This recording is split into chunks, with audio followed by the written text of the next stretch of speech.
welcome back to Real Reviews. This is Cody Williams, and we are talking about the movie The Lost Boys.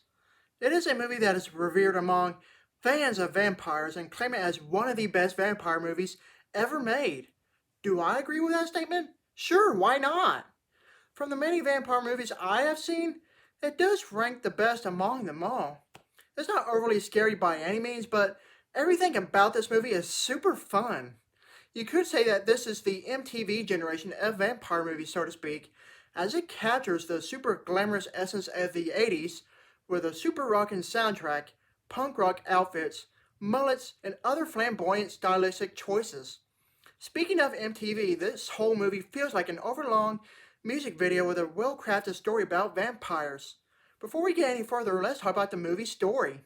A mother and her two sons moved to the small coastal town of Santa Carla in California, and it is plagued by many mysterious deaths, giving the town the nickname of the murder capital of the world.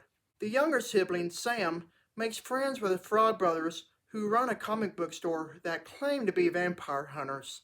The older sibling, Michael, is drawn into the gang of bikers by a beautiful girl. Little does he know that he is being initiated by a group of vampires to transform into one of them. Sam suspects that his brother Michael is a vampire as he stays out all night and sleeps during the day. Fearing for his own safety, Sam then recruits the vampire hunter, Frog Brothers, to save Michael by finding and destroying the head vampire. What makes this movie so much better than your other typical vampire movie? I would have to say that it respects the basic vampire lore and it gives it an 80s stylistic overlay that makes the movie very entertaining. I know this movie was way before my time, but I guess many love it for the sake of pure nostalgia of the 80s. I guess you could say that this film is the epitome of classic 80s movies that everyone needs to watch. It definitely has a wide variety of actors that really make this movie very memorable. I mean, you have Keith Sutherland as the leader of the vampire biker gang, Dianne Wiest as the mother, both Corey Haim and Corey Feldman, Alex Winter from the Bill and Ted movies, and a bunch of other actors that I'm not familiar with. Either way, everyone in this movie is flat out awesome. The movie's use of prosthetics and makeup for the vampires look amazing. Sure, you can have the use of fangs and be simple, but no.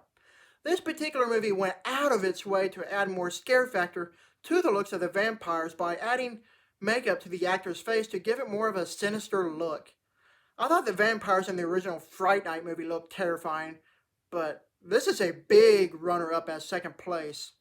The vampire facial designs in this movie are truly the stuff of nightmares. Sure, the late Joel Schumacher gets a bad rep for his Batman movies that he worked on, but with this particular movie, he definitely made it awesome with his direction behind the camera. Yeah, it does have its fair share of campiness, but it's not overly bothersome. We have been overly saturated with vampire movies throughout the span of time, but The Lost Boys is a refreshing take that makes it feel unique and really entertaining.